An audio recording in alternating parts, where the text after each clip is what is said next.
Um, Fast forward, Andrew and I, like I was saying, we bumped heads a lot. Andrew had a full-time job. I did not know that when we started the partnership. I learned that later on, but I did still go into business with him knowing that he had a full-time job at the school board, and he was a full-time football coach. And he's a sports agent, and he had all these other businesses.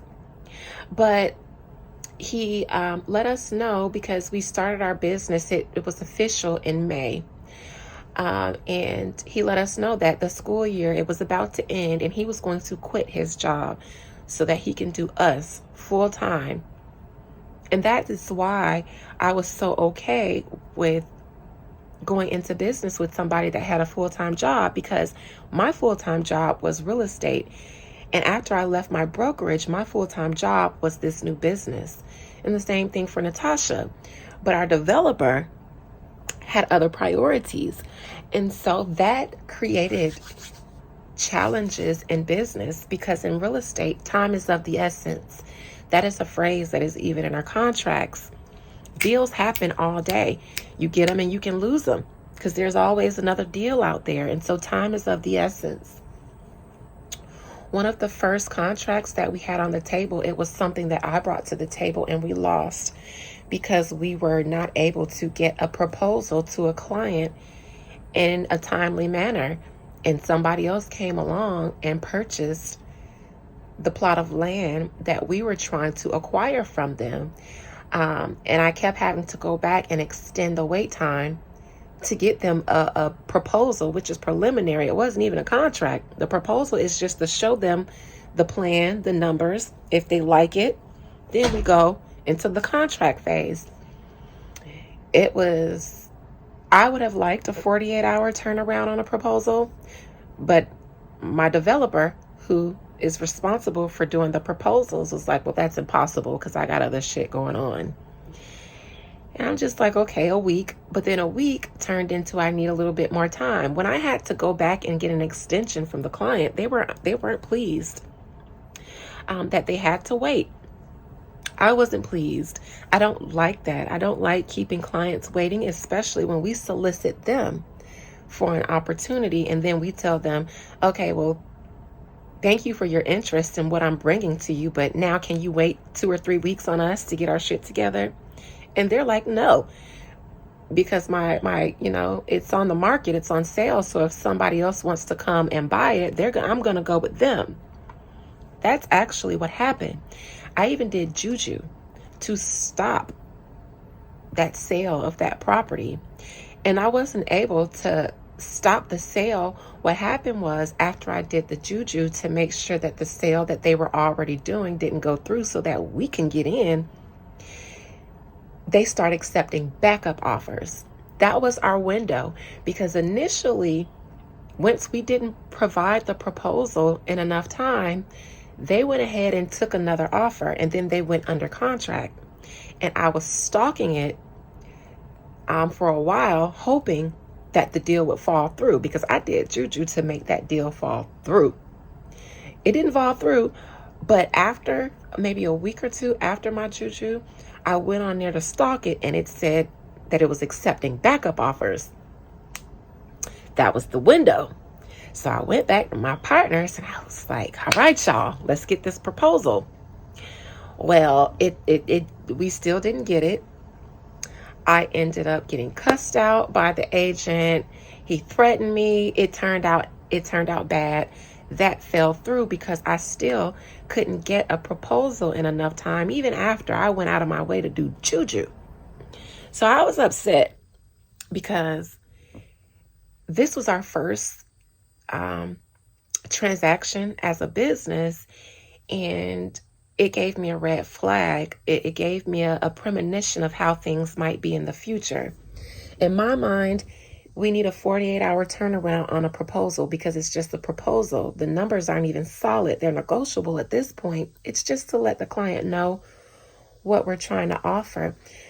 Andrew and I started having issues then because he felt like, well, that's not realistic.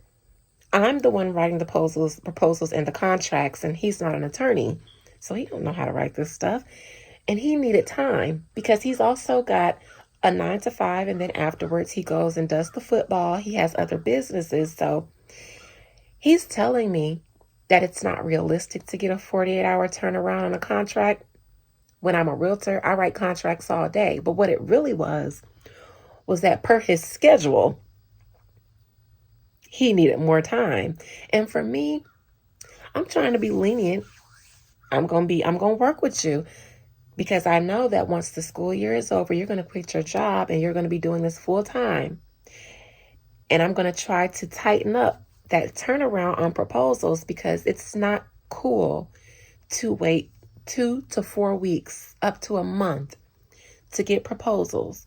And it become a habit for Natasha and I to have to get on Andrew or stall our clients. Now, I am the more vocal one, so I'm going to speak up if these are concerns. And Natasha, what I noticed about her, or what I began to notice about her when doing business with her, is that Natasha would talk to me as a friend, because we're friends first, and share the same concerns with me. But then when we get in our group meetings and it's time to lay it out there, she wouldn't say a word. It's almost as if she didn't want to go against Andrew. Now, fun fact, she had a crush on him, but she found out that he liked me, and so she fell back. So I was noticing that it was always me saying the things that we both agreed on when we were together. But then I'd be like, well, Natasha, I would say something, and then Andrew would get upset. And then I'd be like, well, Natasha, do you agree? And at first she'd tiptoe around it. She wouldn't say she agreed or disagreed. And that was annoying to me because I'm like, girl, we literally just talked and we had the same concerns. We're both in real estate, so we know how this works. We can't operate like this. And it's just not okay because we jumped into this at your request. And now you want us to stall and things like that. So it was a concern for the both of us. But I would notice that she would get in front of Andrew and not share those concerns and leave me out there. And then Andrew would argue with me and be upset with me and feel like I was bringing negativity, when in reality, I just think that he didn't like being called out for being a holdup. And I had concerns about doing business that way in the future because I know that that's not a sustainable way to do business. If you're okay in real estate, if you're okay with trying to make a client wait 4 weeks just for a proposal, when we're asking them to take their land and not sell it outright, but let us put a property on it, and then let us sell the whole entity with the property on it, give you the land just value for the land and a profit from the sale of the house that we put on it at no charge to you.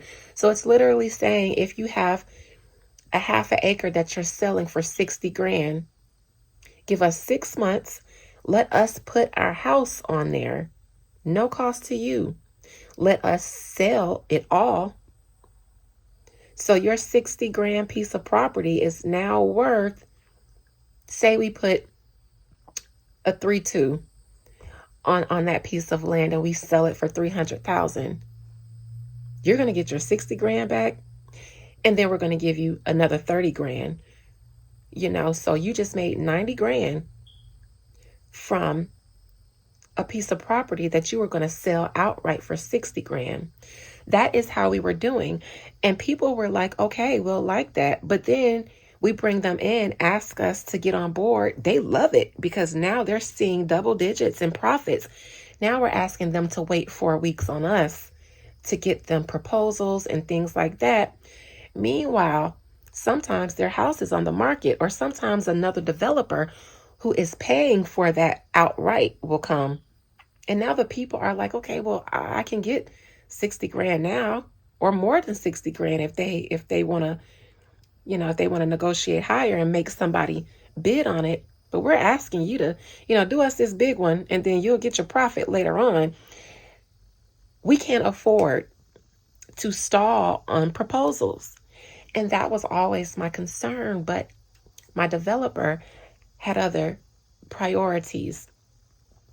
Eventually, our arguments continued to escalate because, um, we mix business with pleasure. And for me, I was fine with that. But I started noticing, you know, the other party was changing. They were, expressing feelings and things like that. And it scared me a little bit because our agreement was to not involve emotions and feelings in those things. But he was the first one to, initiate any feeling. And I was concerned about that because it was just like by then we had already had heated arguments about business, and I wasn't comfortable with the way this man talked to me. He would yell at me. Even my mom heard us one time the day before the 4th of July, and she pulled me to the side and she was like, I don't like no man. She was like, I don't let no man talk to me like that. I don't like no man talking to my child like that. I don't like it. I don't like the fact that he was yelling at you. I don't like the fact that he was cussing at you. I don't like the fact that he was calling you, saying that you was disrespecting him. What does that even mean? And I was taken up for him because I was just like, well, Mom, we're not just boinking each other. We're business partners too. So we gonna tussle a little bit because in business, we tussle. I was defending them, but I found myself walking on eggshells in the group dynamic because if I had a valid concern about business and I brought it up, for one, I knew that Natasha was going to agree when we spoke personally, but I knew she wasn't going to have my back in front of Andrew. And if she didn't have my back, then that made him continue to feel like I was tripping. And then it became a gang up. And I would tell Natasha about how scared I was to even voice my concerns about business and that I was walking on eggshells. And she would empathize with me and she would agree. And she was like, I don't like it either. Sometimes after I would get into it with Andrew, Natasha would call me and be like, I'm so sorry. I felt so bad. And sometimes I'd be crying because it's like I'm in business. I've signed a contract. So I have to put up with this because I have my own vested interest in this business. And so it's a sacrifice. For me, it was a sacrifice. I can deal with this for right now because the payoff, the reward is going to be great.